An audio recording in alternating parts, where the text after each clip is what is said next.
to the PlanetRoq podcast, the hottest show in the cosmos. Get ready for insight and inspiration right here on PlanetRoq with your cosmic guide through our ever-changing space and time. I'm your host, Raquel Herring.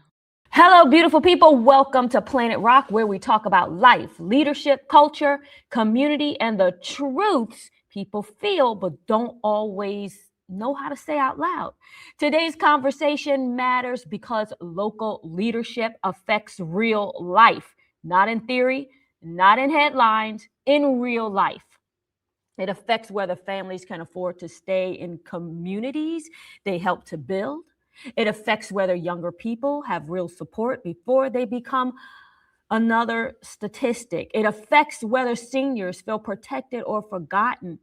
It affects whether residents believe government still works for them at all.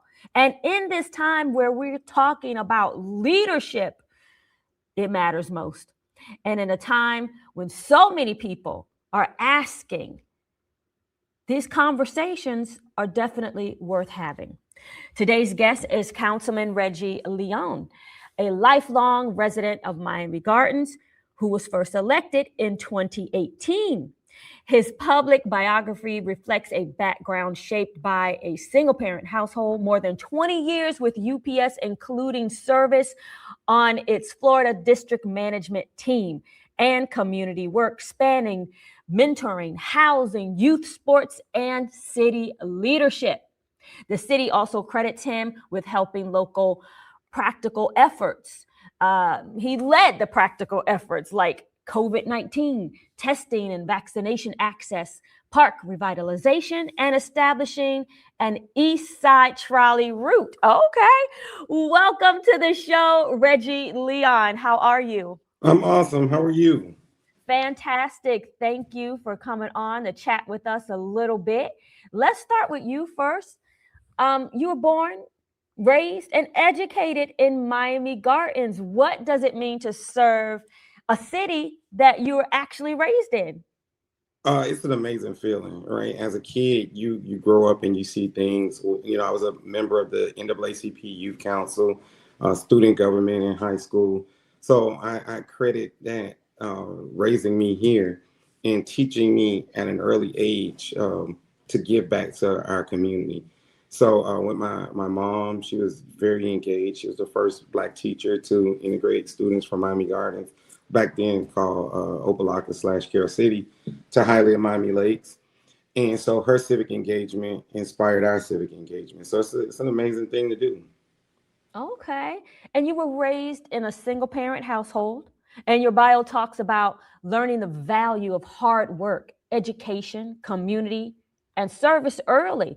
What did that environment put in you that still shows up in how you lead today? Well, my mom was a teacher, right? So again, I said she was the first Black teacher at Hialeah Miami Lakes. So she integrated that school, brought, when they busted kids over, she was there to receive those kids.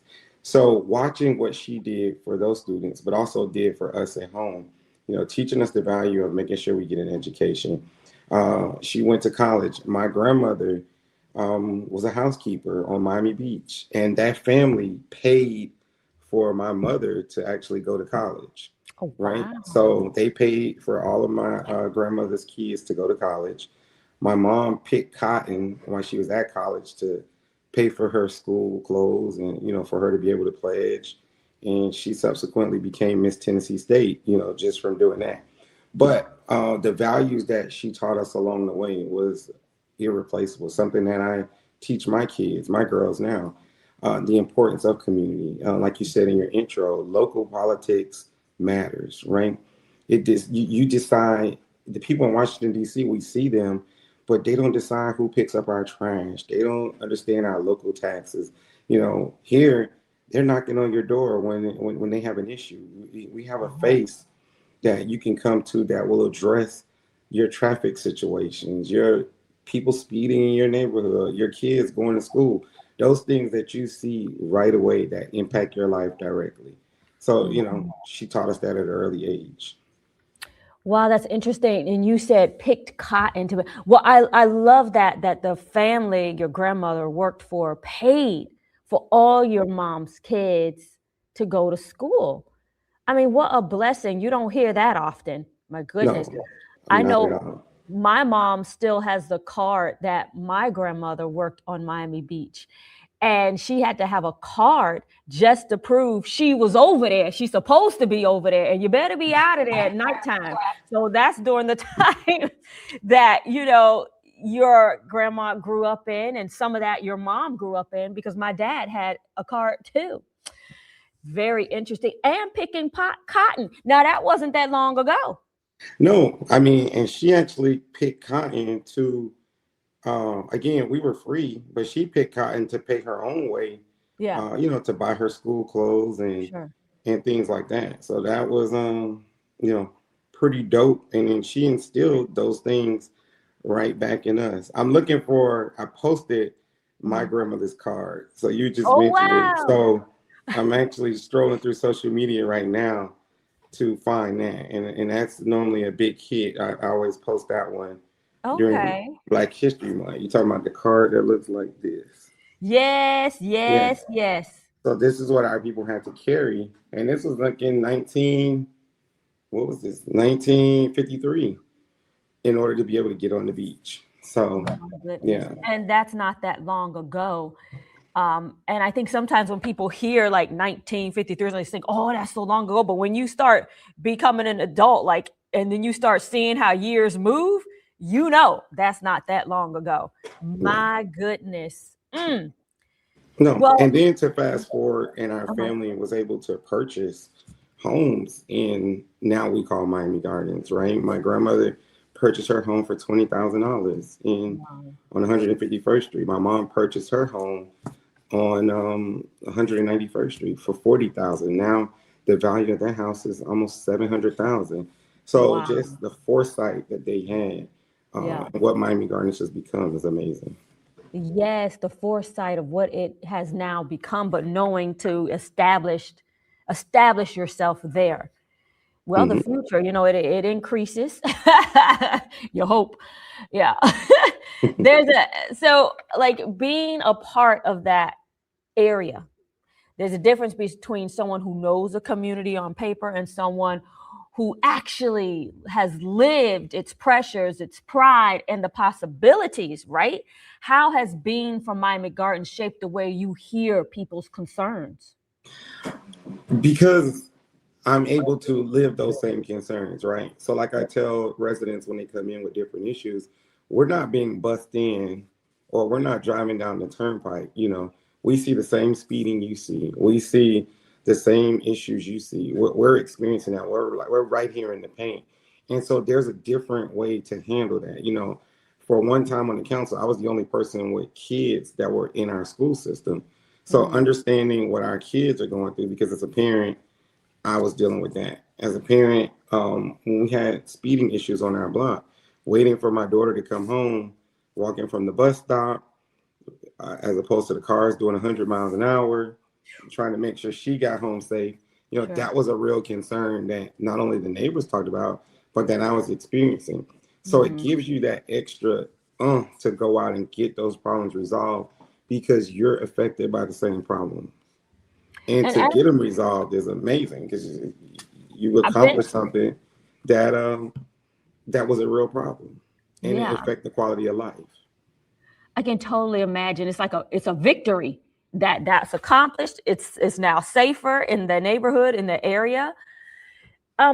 When we hear about city councilmen and councilwomen, I'm not quite sure it's understood how you guys work to get something passed as such, like the speeding. What's the whole system in getting to that point where you have the victory? What do you have to go through? Well, on our city council, there's 7 of us. There's our mayor, and then there's 6 city council people. 2 of them are at large, and 2 of them and the rest of them, of the 4 are assigned to a district. So you have your district, but collectively, we express the interests of the city, and our whole goal is to make sure that our quality of life in this city is upheld. When the forefathers of this city, when they created Miami Gardens, it was based on paying our taxes, and our taxes staying right here in this community from 151st to County Line Road. When we were owned by when we were under the county, and we still are to an extent, your tax money can go anywhere throughout Miami-Dade County. So you may not see what you're putting in coming directly back to your community. When they formed the city, now we're able to see that. Now we have direct access on, making sure that our streets are clean streets, making sure that our streets are pothole free. And you really start to pay attention to that. Yeah. I cycle. So as I'm cycling through different neighborhoods, I'm like, dog, this is, they got potholes, just swerving. But when you come to Miami Gardens, we don't have those issues. So we're able to, again, maintain the quality of life for our residents. And we come to a consensus. We support each other based on the needs for that particular district, based on needs for the city. And we vote for those items. Again, we want to make sure that our residents, ourselves, we have the quality of life that we see fit to. Yeah. You say that you work with the mayor, so that's the leadership in that area. So when you all have to communicate together to work different issues out, perhaps, I don't want to say like crime or, how is that interaction? What are the processes?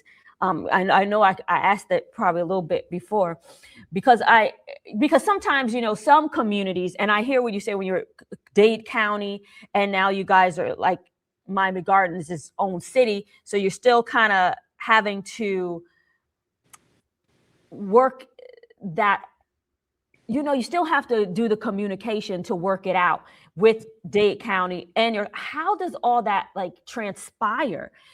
Because like you said, you have the mayor, there's other leaders in the community, there's people who have found it, and maybe some of those families are still there, have founding the community. Is there like for Miami Gardens, is it like ran like a corporation? Like, how does the city really run? Because a lot of times I'm not quite sure we really understand the councilman's duties and the communication with the other leaders. Well, by law, we're only able to communicate, in Florida, there's something called the Sunshine Law. Okay. So if there's going to be an item that we have to vote on, then we're limited to our communication on that, right? Because that's something that we need to vote on to make sure that we're not biased in our voting.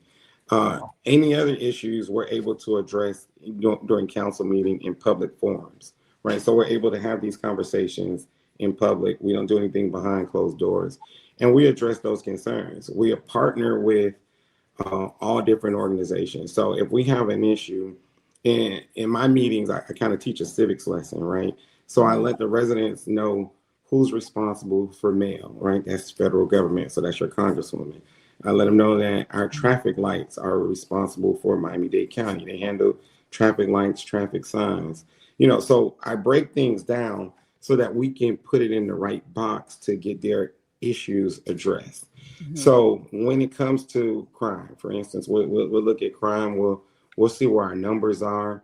We'll meet with our chiefs of police and the commanders for those areas, and we'll talk about what is the spike, where what's happening here, and they'll break that down, and then we'll know how to, in our police department, we'll know how to go out and address that. Is it increasing visibility? Is it this was a one-off situation? So understanding those things, but making sure that we're able to address the needs of the community, right? It might be a lighting issue in that area, or it may be a speeding issue, right? So being able to take those issues, determine where they go, who's responsible for them, put them in a box, find the root cause, and then we can, start working on that.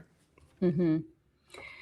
Is it a lot of red tape at times to get certain things accomplished? I came from corporate America, right? Okay. So I was with UPS for 20 years. I worked in the corporate office. So for us, it was pick up a phone call. I need this done. It's done. In the city, there's pick up the phone. Then make sure that you have the right person on. And there's a lot of follow-up. By me having that background, coming from corporate America, part of what I did is I structured my office to run efficiently like UPS. If a resident's sitting in, at UPS, if you call UPS, we had an hour to respond. Mm-hmm. So I gave us the day, we're in the city, right? So we have a day to respond to that resident. So we want to make sure that that's not lingering. We respond to their issues. Mm-hmm. We see what can be done. And we want to make sure that after we respond, then my office has another 2 days to find out how can we get this situation rectified, but make another contact. So there was red tape, but we put systems in place to make sure that we're able to understand the process, and to the end user, the resident who has the issue, let them know that it didn't fall by the wayside, but these are the different processes that we have to go through. Or this one isn't as easy. We might need to reach out to Miami-Dade County, or we might have to reach out to the state, but let the residents know along the way what's being done. Yeah, because I think, when we look at council people, I know for me, perhaps I just think politician right away, right? So, and then sometimes we don't really understand the powers and the ways that our local politician, because it's not like on the federal level or even like, I guess, the state level, it's a local level, and they matter so much. And I think at times when, like, you put a complaint in, you're waiting. I think we really forget that councilmen are real people. They're just like, they're just like me. They live in a community and they're trying to serve their community at the same time while still living their own lives and trying to, move forward as well. But there's so many responsibilities, I think, that the councilman perhaps takes on, in that most of us don't have to deal with on a daily basis. So like a lot of people say they want progress, but I think what it means is like we want improvement without feeling erased in the process, right? Right. And public service is a calling, right? You have to be called to public service to actually serve the people, understanding the needs of the people, but also putting your city in a position to succeed. Miami Gardens has took off tremendously. I think we're now at a $9 billion taxable value as a city. Wow. Right. And so understanding that taxable value and making sure that we're bringing in the right mixture to balance our aging population, but also bring our millennials back home to purchase here, right? Giving them an opportunity to be able to buy, making sure that they're not priced out. So juggling those balls and also creating things that they're looking for, right? So, like our generation wants more live and play, right? They want to be able to walk to the store. They want to be able to go downstairs to restaurants. So being able to understand that, changing the zoning to accommodate that, increasing the tax bases, but also making sure, again, that we still take care of our aging residents who've been here for a while, right? So you look at some people's parents, they know how to get to Walmart, they know how to get to 27th Avenue, but we want to preserve them. But now we see a large influx because of the work that we're doing of our generation coming back home to Miami Gardens. So that's very important. Yeah. Now, how, as a council, right, how do you all get together to determine, I mean, I'm sure you're looking at statistics, like you said, you're looking at those numbers, and you said you want to make it where, the younger people can buy in the neighborhood without being priced out, right? So we know that things has just gone crazy in Miami when it comes to, getting a home, just that alone, insurance, taxes. How do you mitigate that and promote it for people to come back and buy in their area? Well, we have a strategic planning meeting twice a year. Okay. And as a council and executive team of the city, we strategically plan for that. And in some ways, to affect what you just said, we can look at our commercial properties, right?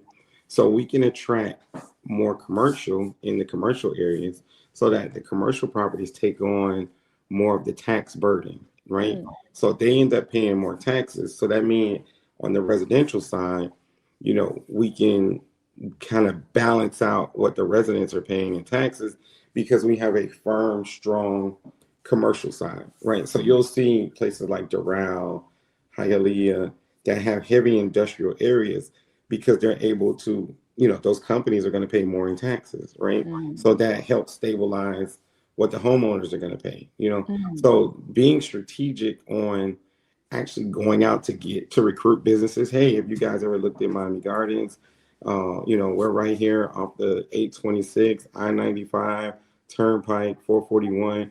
We have a major corridor that your goods can move, and you can move through Dade County where without traffic, we're 15 minutes from everywhere, right? So being able to sell your city to those businesses helps on the residential side.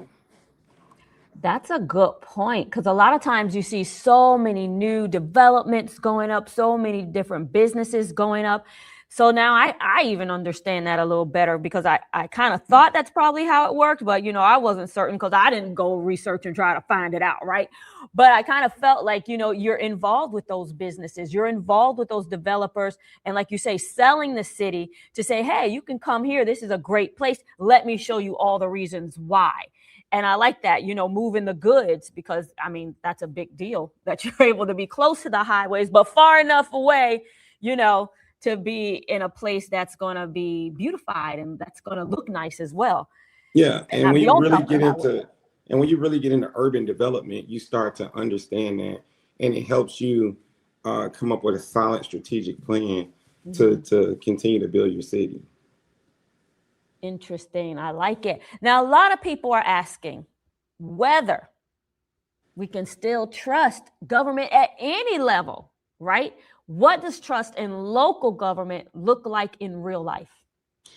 Well, you can follow the numbers, right? People are numbers people, right? So I say follow the dollars, right? In Miami Gardens, we have a reserve of almost $60 million. Now, a lot of cities' reserve isn't that high.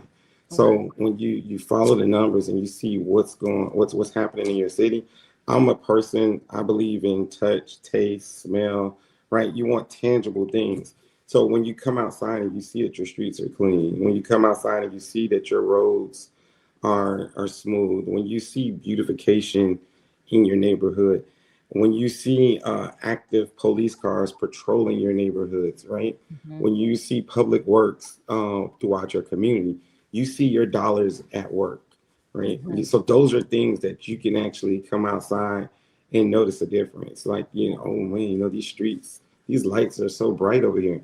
You see that. We've done, Miami Gardens it was Carroll City then, but it's been here for a while. So we're in the midst of doing some street light replacements, right? We're brightening up the city. So we went from people telling us, hey, it's too dark in our community, to now, hey, you guys have made it so bright, I have to close my curtains at night, So, but you see those things, and you can see that in the reflection as you move through your communities. Now, a lot of people, we hear that, and sometimes, though, many of the residents still feel disconnected from the leadership, even when programs and resources exist. So how can people communicate better? Like even in Dade County, because there's some parts of Dade County, and I know you guys are kind of like out of that because you're your own city, that are in Dade County as that city or whatever, but some neighborhoods look really nice, other neighborhoods not so much. How do those neighborhoods that don't look very put together well, or that money is being invested, what do they do as a community to be able to be connected to the leadership, the councilman, the mayor in that area? So those programs, different programs and resources are coming into those areas that, I don't want to say depressed, but they just aren't getting the same attention, money, and benefits as other areas. Well, those people need to get involved, and you have to find out who's your elected officials. Okay, I live at this address. Everything is Googleable now, right? So you can go on and Google who's my state representative, who's my county commissioner, who's my congressperson. And once you find that out, you send them a letter, you find out when the meetings are, you go and you ask questions. And then you can start to see that there are different resources out there. I love when people come in and say, hey, you guys haven't done this and this and that. And I'm like, no, actually, we do this and this and that. But you have to get more engaged because we send out robocalls, we send out emails, we get on social media, we send out mail, and mail costs a lot of money to send you the information to your door. It's whether you respond to these services that you're already paying for because you pay taxes. Yeah. So these are services that you're already eligible to receive, but we want to make sure that you understand that they're here. Yeah. And it's just about informing the people and people staying informed. Because a lot of times they get bad information from the wrong people. And when they come and get the right information, like, yeah, I didn't know. So trying to keep our people informed is the hardest thing. But there are many different tools that, and your show's one of them right now, being able to get them informed on what's really out there. Yes. Yeah, because sometimes I hear about programs. I'm like, what? That was out there? I was like, how do people find out? Well, first, how do you get people galvanized to be interested in the community, especially when it's a community that is not doing so well? Because it seems like those residents going to have to put up a fight to make sure that more money stays in the community so that community can start being built. How do you galvanize the people, especially, like I said, when they're from, maybe they just don't feel like government listens. They don't feel like government cares. How can we get them galvanized? Well, I've learned sometimes we have to trick our people to get their attention, right? Okay. So I created something called Karaoke in the Gardens. Okay. And so Karaoke in the Gardens has now about 25,000 people who come out. They're able to come out and recreate. We're able to keep our dollars circulating in our own community. The food vendors made year to date have made like $1.2 million just from those local businesses that's out there. And when I say we trick them, because I have the NAACP there, I have all the resources that you're talking about, 311 from Miami-Dade County, Miami Gardens giving out information, but then we also flash the information on the screen. And so now they were coming for fun, but they actually got real information, which has sparked the interest in their community engagement, right? So now you can introduce their congressperson, their county commissioners. They can put, faces to those names. And so they thought they were coming for a social festival, but they did get the social piece, but they also now got re-engaged back into the community in the process. Another thing I do is we have I offer Frugal Legal Aid Day. So what that does, we do free will and probates. We have lawyers come out, and again, that's protecting our investments. Remember, I talked about earlier those parents who was able to purchase those homes for $40,000, right? But now putting it in the right posture, so as they age out and they pass away, that they're able to leave that here for the next generation of their family. Home ownership is a very important piece, and it's the American dream, one way to wealth. And so now you have that $40,000 home that's now worth $600,000, right? So giving our community the resources to be able to keep these houses in their community. So I like to do that. That's a big turnout. We have hundreds of people come out for those free legal services to be able to do that. Also, I'm working with a new company. They're doing some major development in Miami Gardens. I'm proud to say we're going to be one of the first city with affordable luxury housing. What does that mean and look like? Right. I don't know if you ever heard of this company. You can Google it. It's called Penny Farina. Penny Farina is an Italian designer who, does high-end properties, very high-end properties. And they also design Ferrari. They're part designer of a Ferrari. They do the Formula One trophy. So because of Formula One caused them to come into Miami Gardens, because the race is here. Once they came into Miami Gardens, now they wanted to be a part of Miami Gardens. So they made a special partnership with the SEMA Miami, and they found a way to bring affordable luxury housing to Miami Gardens. So we actually have a press conference on this Friday at 11 o'clock on 441 and 199. Well, they'll be exhibiting that in the 400 units that they're going to build right here in Miami Gardens. So Wow. it's just, there's a lot going on in the city. There's a lot of opportunity, and people are looking to come to Miami Gardens. Wow. Now, where are these buildings going to be? 441 and 199. That's a new area called the Miami Gardens Gateway District. So it's a new zoned area, which gives us the opportunity to go 11 stories and kind of create that work-life play where you're able to, so it'll be a mixed-use project where you're able to have your high rises, but have the businesses under the bottom. Okay.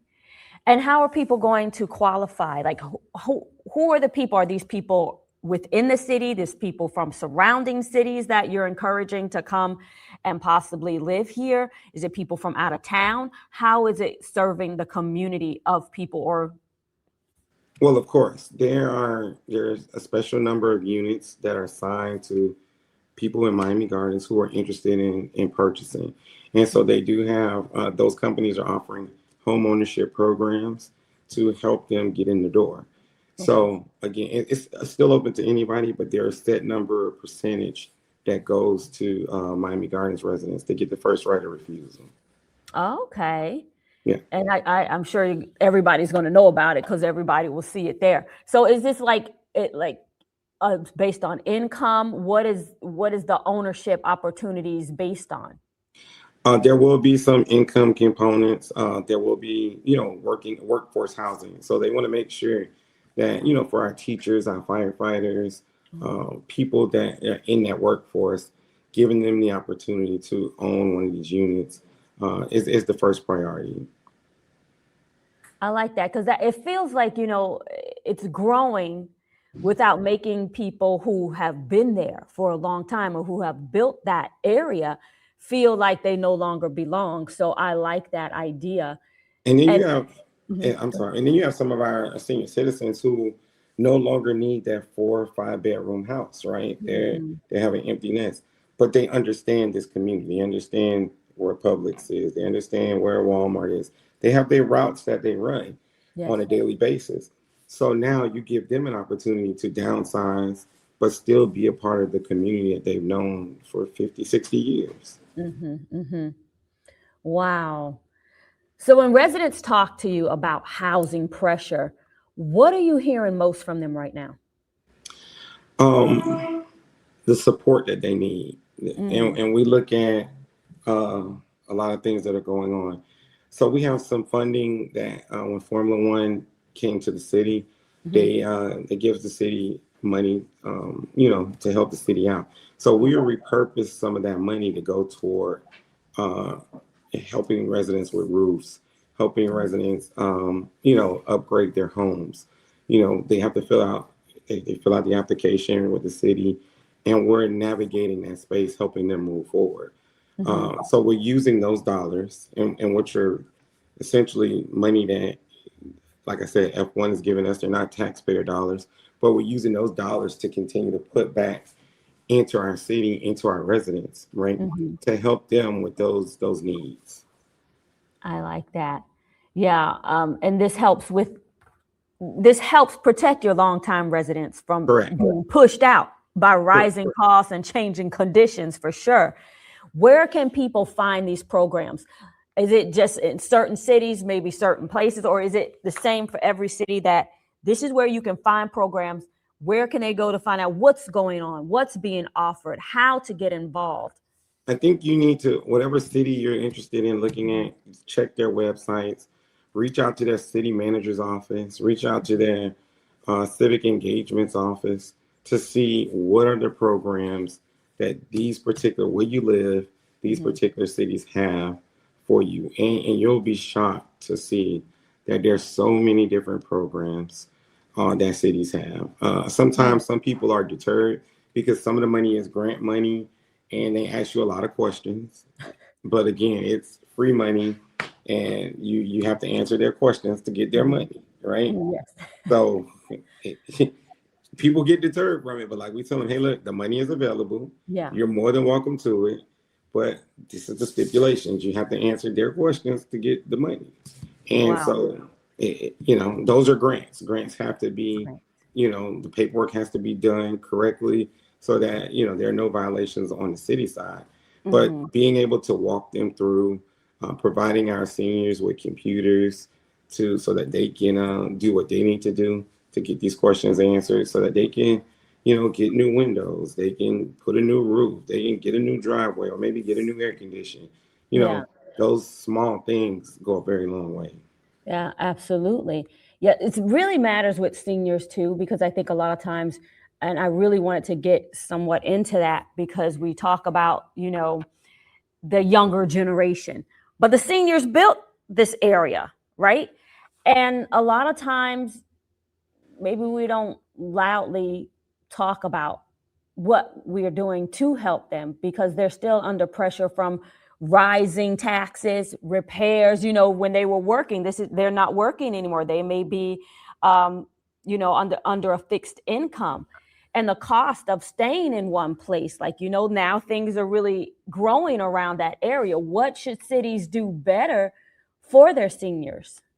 Well, a lot of the seniors, if they apply, some of them have the homestead exemption. So some of them, pay very little taxes on their homes based on that. And just find out the different programs. We have, in Miami-Dade County, we have 311. And you can reach out to 311. You can talk to Elderly Affairs.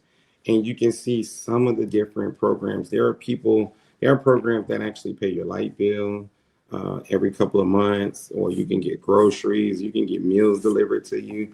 So there are different programs that can take some burdens off of them to an extent so that they can use those finances for other things. But it's just about, again, we talked earlier about the information getting out there, knowing how to find it. And there are so many different programs that they can tap into. And in our senior center, we have a bustling senior center. You don't want to play with the Miami Gardens seniors, right? Oh. They're there every day. They have their own building. I want to say it's almost 1,100 of them there. What? It's so many that they had to split up their days to come in there. I mean, you go there, you're going to see your old principals, your old teachers. Everybody's in there. But we make sure that they have the resources that they need and bring in services to make sure that they're okay. Yeah. It seems like seniors become more, I think because maybe when you get older, you start realizing how much the community really means and what it means and why it matters. So our seniors, are you seeing they're more, like you said, 1,100? That's a lot of people involved. We got to get the younger people involved. Do you think they're becoming involved? Because since this administration from the last time, it seems like people have become a little more interested in politics and how it works and how local government works. Do you see that is a growing curiosity?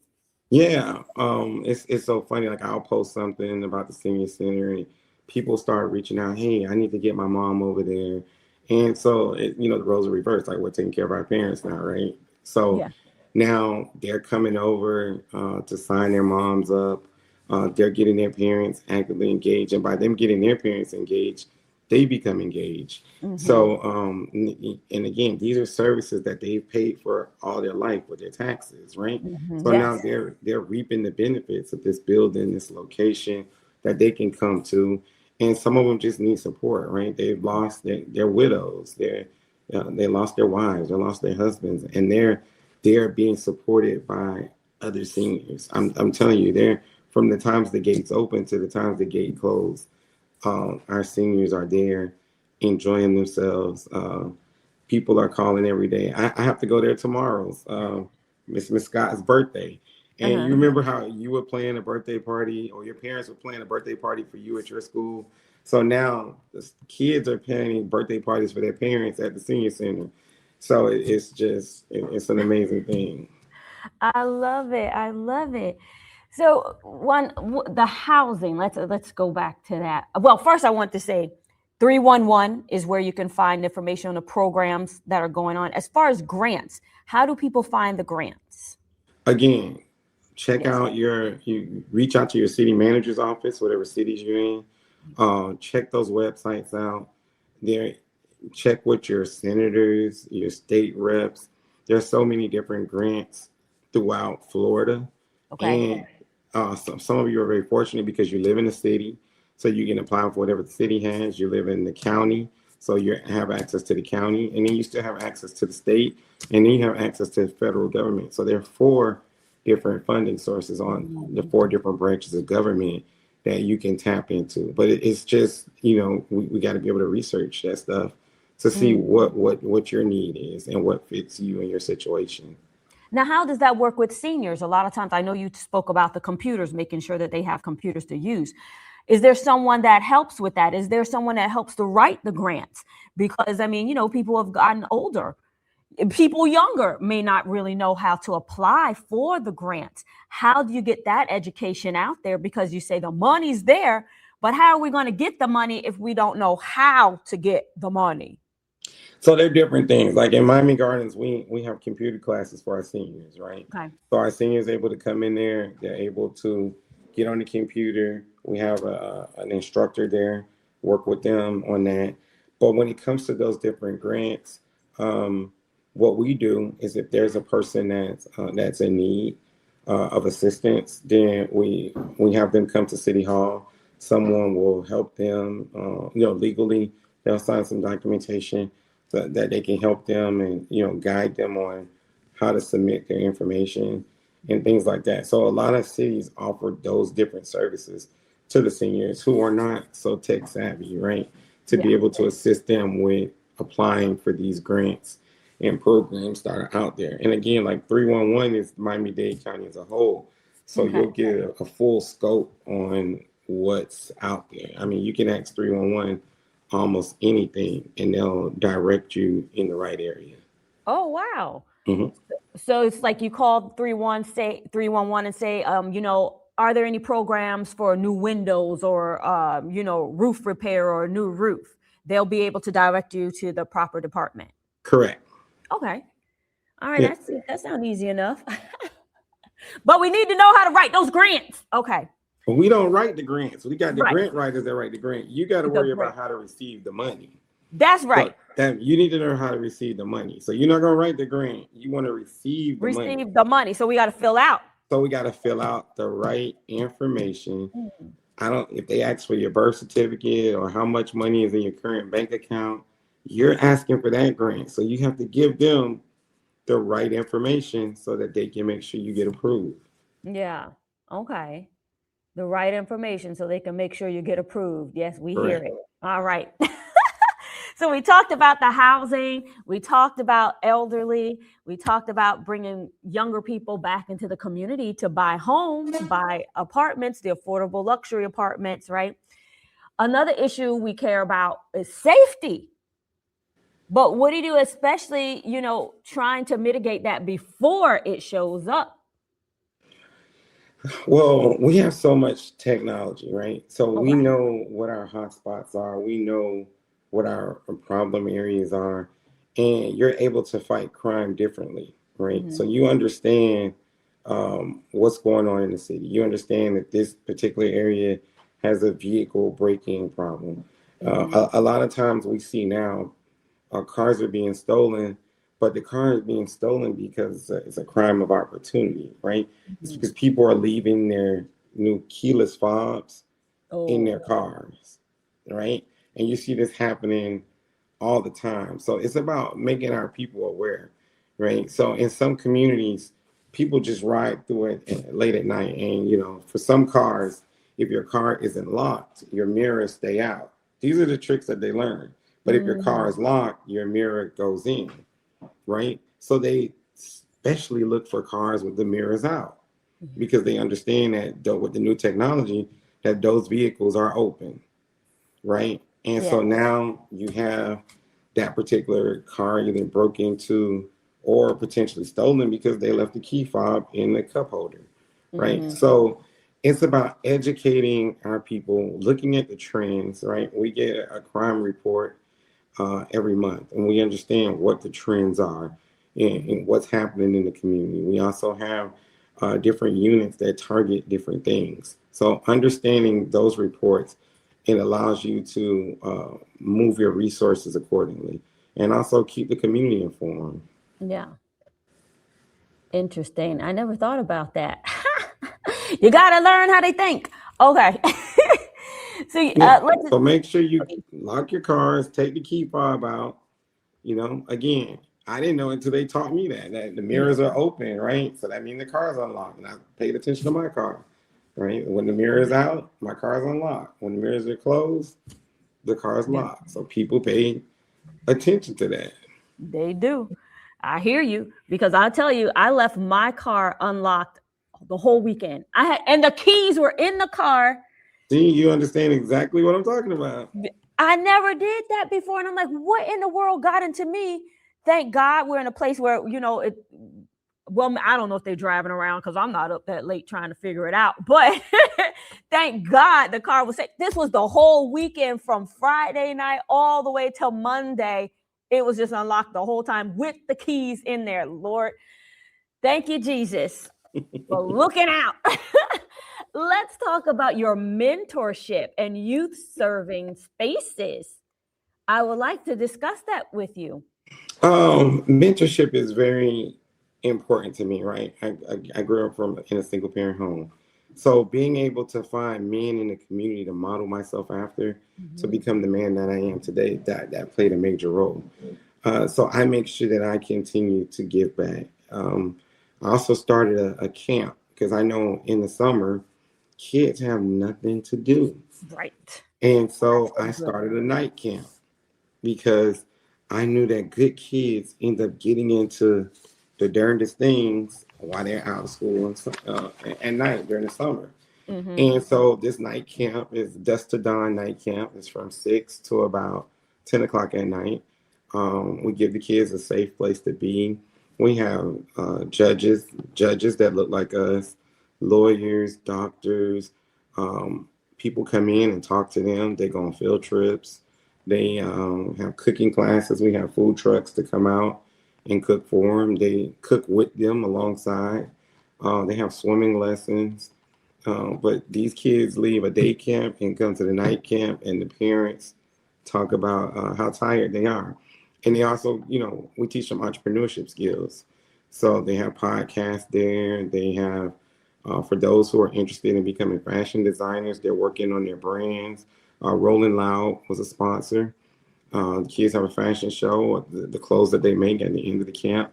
So it's very important, but giving them access to, different people in the community, because I'm a firm believer that what they'll see, they'll be, right? They see themselves as a doctor and they see a doctor that looks like them, then they understand that they can be a doctor.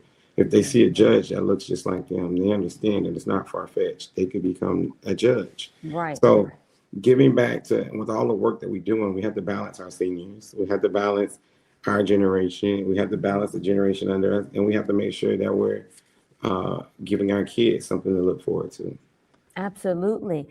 And just really quick, what are maybe some things that we're still getting wrong about youth violence prevention? Some things that we're still getting, we are constantly engaging the youth to see what's going on and where are we missing it at. What can be done differently, and those focus groups, and even with this summer camp, we have the police there to strengthen the relationship between them and the police officers. So they're able to have candid conversations with these kids, and they're able to look at it from their perspective. They're able to see, right?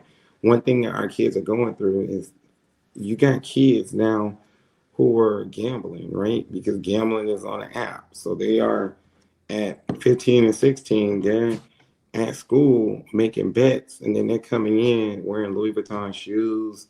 They got this, they got that. And then you got the other kids trying to figure out, well, how did he get this? And so now, it causes them to go and, steal something to try and compete with this person. So understanding the new dynamics on what's going on, right? We saw, my daughter just sent me something with kids renting cars for proms. Like, they're 16. How will you have access to rental cars? The Airbnb rental car, the luxury car stuff. And the kids these kids are entrepreneurs, but how are they getting access to this stuff? And understanding that, is our focus, and getting the information, dealing directly with the kids to see these kids are very smart. So that's why we came up with the camp to keep them busy so they don't take the how smart they are and use it the other way. I like that because it's like you're investing in them while they're still full of possibility before the world get them. But and we learn a lot from them. I'm sorry? We learn a lot from them. I bet. A lot is going on in the world, and they're like everything it seems to be promoted to the younger generation. Is that kind of like, teach them in the way they should go and then they won't deter from that way? But it seems like the world is be able to catch them, and we got to be on top of it even harder than the world, more ferocious, because you can get it, like you say, on your phones, the gambling. There's so many outlets that are right there in your hand. If you think about it, you're like the same generation as I am. So we came from having a house phone, like we were the last generation to have house phones, to go into total email access only, cell phone only, right? So our kids don't know. I was watching the show, and it was a projector that they used to use. Somebody posted it was a old projector that they used when we were in school. So they asked the new generation, "What is this?" So that nobody knew what it was, right? So the technology that they have now is way different than what we had. We were at the beginning stages of this stuff. So watching that and seeing where they are, they learn a lot from us, but we actually learn a lot from them at the same time. Absolutely. It's a lot to learn, and they get it. I mean, they get it really quick. And they especially the social media, they have it down. Because I've been on this YouTube, I don't know how long, and I'm going to tell you, it's hard doing this social media. I don't know how they do it all day. I don't even want to do this all day. And I know before it's taken me so long to get into it, and I'm having to get into it a little more now, but it has taken me time because I'm like, I don't want to share this much. I don't want to be on here like this, but this is where everyone's at. They're on social media, and you got to be there. Yeah, you got to get your little kid to turn you up so they can show you how to get into it. That's right. I'm like, hey, you take it. You go do what you do. Yeah. Well, I appreciate you coming on. Thank you so much. I love the conversation. I really believe people got a lot out of it because it reminds us that local leadership is not just about titles. It is about trust, presence, follow through, and whether the people closest to the problems also stay close enough to the people to make sure that we get results. I appreciate you, Reggie Leon, for coming on. This is your second term. Yeah, I'm coming to an end in August. It ends in August, you say? Yeah, but ending in August. And you're coming back again? In a different way. I'm working to put some stuff out. Okay. All right. We'll leave it right there. Thank you for joining We'll come back. Maybe I can come back and we can talk about that one day. I'd love that. Thank you. And thank you for sharing your transparent perspective. I appreciated it. Reggie, thank you for joining us and sharing your perspective. And to everybody listening, this is why local conversations matter. They shape the quality of our daily lives more than people realize. So again, thank you, Reggie. And this is PlanetRoq, where we talk about life, leadership, culture, community, and growth. Every Thursday, 12 noon Eastern time on envision-radio.com. And you can catch me weeknights, 6:30 p.m. on BET. And the show is Point of View. I'll see you then. Thank you so much. What an awesome show full of insight and inspiration. Thank you to our guests and listeners. Look forward to hearing us next week on envision-radio.com at 12 noon right here on PlanetRoq.